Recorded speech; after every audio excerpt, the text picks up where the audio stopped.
विश्वविद्यालय के एक व्याख्यान के दौरान प्रोफेसर जूलियन निएंडरथल्स के बारे में बात करते हैं, जो पुरातन मानवों का एक विलुप्त समूह था। वह बताते हैं कि डार्विन और गैल्टन के अध्ययन के आधार पर उन्हें बहुत मूर्ख और पूर्ण रूप से जंगली माना जाता था। उनकी थ्योरी केवल किसी के दिखावे से यह बता सकती थी कि वह कितना सभ्य और बुद्धिमान था।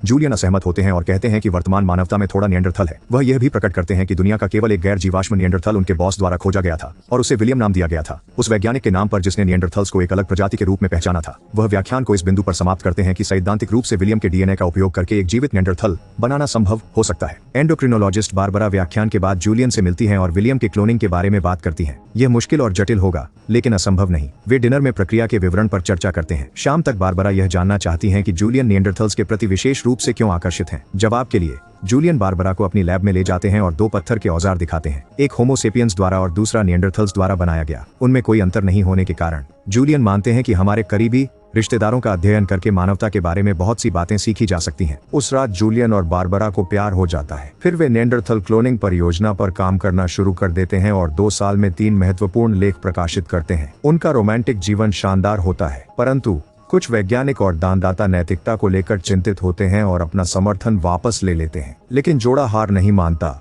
बारबरा तय करती हैं कि वह क्लोन किए गए भ्रूण को गर्भ में रखेंगी। फिर वे लास वेगास जाकर शादी कर लेते हैं। कुछ महीनों बाद बारबरा अस्पताल में एक बच्चे को जन्म देती है। नर्सें घृणा से एक दूसरे को देखती हैं, फिर बच्चे को मां को सौंप देती हैं। जोड़े को बच्चे की कुरूपता की परवाह नहीं। जूलियन लड़के का माथा चूमते हैं। कुछ समय बाद जूलियन विश्वविद्यालय में दस्तावेज जमा करते हैं, जिसमें बताया है कि उन्होंने और उनकी पत्नी ने क्या किया। वरिष्ठ अधिकारी चिंतित होते हैं कि यह विश्वविद्यालय की प्रतिष्ठा पर प्रभाव डाल सकता है। वे परियोजना को पसंद नहीं करते, लेकिन फिलहाल समर्थन करने का फैसला करते हैं। अगली सुबह जूलियन प्रेस कॉन्फ्रेंस आयोजित करते हैं ताकि दुनिया को सेल न्यूक्लियर ट्रांसफर से बने निएंडरथल क्लोन के बारे में बता सकें। एक रिपोर्टर की नैतिकता पर सवाल उठाने पर जूलियन उन्हें बच्चे का वीडियो दिखाते हैं और पूछते हैं कि कुछ इतना सुंदर कैसे अनैतिक हो सकता है। कॉन्फ्रेंस खत्म होने के बाद जूलियन के बॉस उन्हें याद दिलाते हैं कि बोर्ड का इस परियोजना पर आखिरी निर्णय होता है। कई साल बाद बच्चा विलियम नाम का जवान बन जाता है। बारबरा उसे जंगल में ले जाती है और विदा करती है। विलियम अपने पिता के घर के लिए निकलता है। वह बालकनी तक पहुंचता है जहां से नदी का दृश्य दिखता है। 2 पर्यटक नाव पर गुजरते हैं और विलियम के चेहरे को देखकर तेजी से पैडल मारते हैं।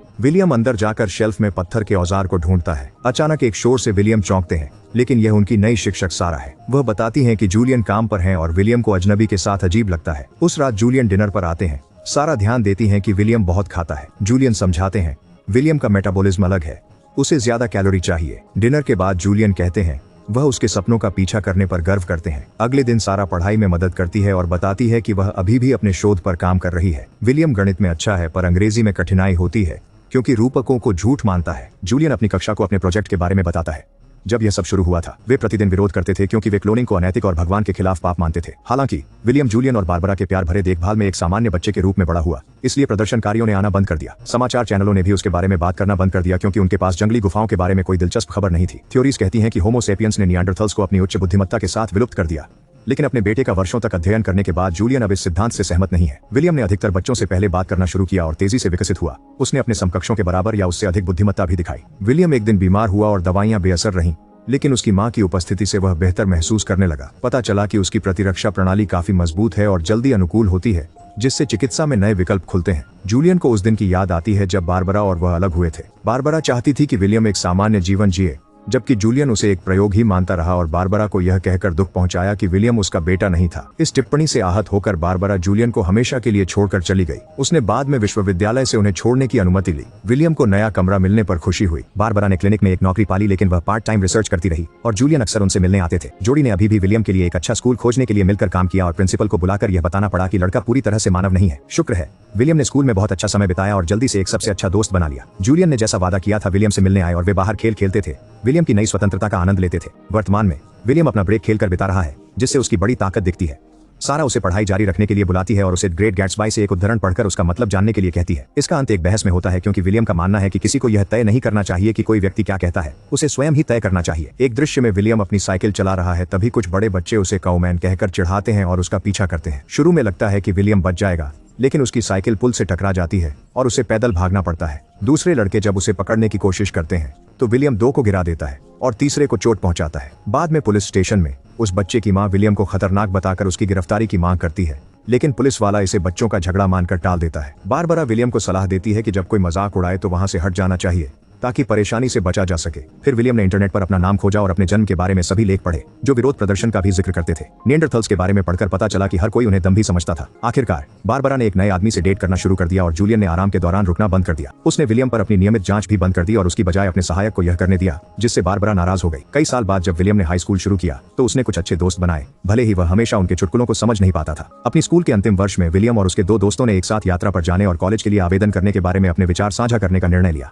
जब वे मजे कर रहे थे, विलियम 2 हिप्पियों से मिले जो आग के पास लड़कों के साथ शामिल हुए और अपने मशरूम साझा किए। उन्हें पता चला कि विलियम कौन है और उसे कूल और खूबसूरत कहा। एक महिला ने पूछा कि क्या वह अपने समय में वापस जाना चाहता है। विलियम ने हाँ कहा। उसने उसे प्रोत्साहित किया जबकि उसका दोस्त उल्टी कर रहा था। स्कूल में विलियम ने जूडी की नाटक में मदद की और उसे प्यार करता था। शो की रात वह जूडी के प्रेमी का किरदार निभाता है और पहली बार चुंबी करता है। बाद में जब वह जूडी को फिर से चूमने की कोशिश करता है तो वह मना कर देती है। नाटक सफल रहा लेकिन विलियम का दिल टूट गया क्योंकि जूडी के लिए इसका कोई मतलब नहीं था। कुछ समय बाद विलियम के शिक्षक ने बारबरा और जूलियन को बुलाया और बताया कि उनका बेटा स्मार्ट है लेकिन मानकीकृत परीक्षणों में अच्छा नहीं करता क्योंकि उसका सोचने का तरीका अलग है। उसे कॉलेज आवेदन के लिए ट्यूशन की जरूरत होगी। जूलियन को तब झटका लगा जब उसे पता चला कि बारबरा ने आवेदन वापस ले लिए थे। बारबरा ने बताया कि विलियम ने स्नातक के बाद एक हार्डवेयर स्टोर में पार्ट टाइम नौकरी की है लेकिन जूलियन चाहता था कि वह अधिक हासिल करे। शिक्षक ने उन्हें याद दिलाया कि यह निर्णय विलियम का होना चाहिए। इस बीच विलियम अपने दोस्तों से विदाई ले रहा था जो कॉलेज जा रहे थे। उस रात विलियम के माता पिता ने उसे स्थिति समझाई। जूलियन ने उसे ट्यूशन के लिए अपने पास रहने को कहा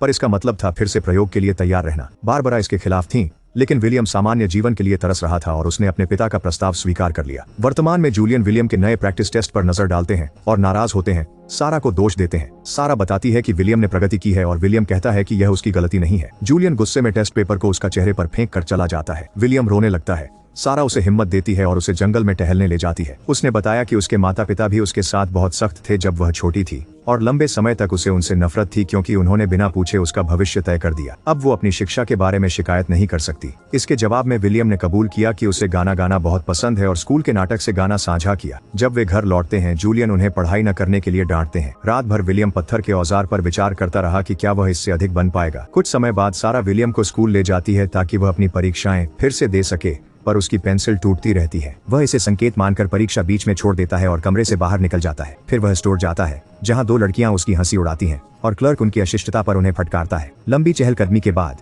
विलियम गॉडविन से मिलने यूनिवर्सिटी जाता है जो निएंडरथल अवशेषों की खोज करता है। वह विलियम को विशेष पिंजरे में सुरक्षित रखे शरीर को दिखाने लेकर जाती है। विलियम उस आदमी को हर कोण से निहारते हुए लगता है कि वह शायद मुस्कुरा रहा हो। गॉडविन बताती है कि उन्हें नहीं पता कि उसकी मृत्यु कैसे हुई क्योंकि शरीर पर कोई घाव या बीमारी के संकेत नहीं मिले हैं। गॉडविन के अनुसार होमो सेपियंस ने कहानियां गढ़ने का कौशल विकसित किया और वे कहानियां समूहों को बड़ी मात्रा में एक साथ ला सकती थीं। उन उच्च संख्याओं ने निएंडरथल को एक कम फायदेमंद आवास में धकेल दिया जिसने अंततः उन्हें विलुप्त कर दिया। जब विलियम कहानियों के बारे में पूछते हैं तो गॉडविन उसे बताते हैं कि इसमें धर्म से लेकर राजनीतिक पदानुक्रम तक सब कुछ शामिल है लेकिन पारिवारिक कहानियां भी हैं। सभी चीजें जिनके लिए लोग युद्ध करने और मरने तक को तैयार रहते थे। विलियम समझ नहीं पा रहे हैं कि किस तरह झूठी बातों पर विश्वास करने से होमो सैपियंस बुद्धिमान हुए और उन्हें लगता है कि निएंडरथल के विलुप्त होने का एकमात्र कारण बेहतर संख्या ही है। वह घोषणा करते हैं कि वह यहाँ के नहीं है और न ही बक्से का आदमी। गॉडविन उनको समझाने की कोशिश करते हैं कि उनका यहाँ एक स्थान है लेकिन विलियम बस चला जाता है। सारा विलियम को ढूंढती फिरती है लेकिन उसे नहीं पाती। वह बारबरा से मदद मांगती है। कुछ देर में विलियम जूलियन के व्याख्यान में चुपके से चला जाता है। उसके पिता जब बेटे के जीवन को अपनी कृति कहने लगते हैं तब वह बाधित करता है। विलियम इस प्रयोग को असफलता कहता है। जूलियन उसे सुधारते हैं, कहते हैं विलियम ही असफल है। दुखी विलियम दौड़ लगाता है और जूलियन माफी मांगते हुए उसके पीछे जाते हैं। कहते हैं कि विलियम ने कक्षा में उन्हें शर्मिंदा किया। विलियम कहता है जूलियन ने खुद को शर्मिंदा किया और वह उसका पिता नहीं है। गुस्से में जूलियन उसे थप्पड़ मार देते हैं। विलियम फिर से जाने की कोशिश करता है। वह गलती से पत्थर के औजार को गिरा देता है। दोनों आदमी एक साथ उसे उठाने के लिए झुकते हैं और विलियम अचानक जूलियन को बेहोश करने के लिए उसे मुक्का मारता है मानो अपने सामान की रक्षा कर रहा हो। जैसे ही उसे एहसास होता है कि उसने क्या किया है विलियम को बहुत बुरा लगता है। जल्द ही छात्र उनके आसपास इकट्ठा हो जाते हैं। विलियम को असभ्य कहते हैं और तस्वीरें लेने लगते हैं। विलियम के पास भागने के अलावा कोई चारा नहीं होता। कुछ ही देर में बारबरा एक बेहोश जूलियन को पाती है और सारा को चेतावनी देने के लिए बुलाती है कि पुलिस विलियम की तलाश में है।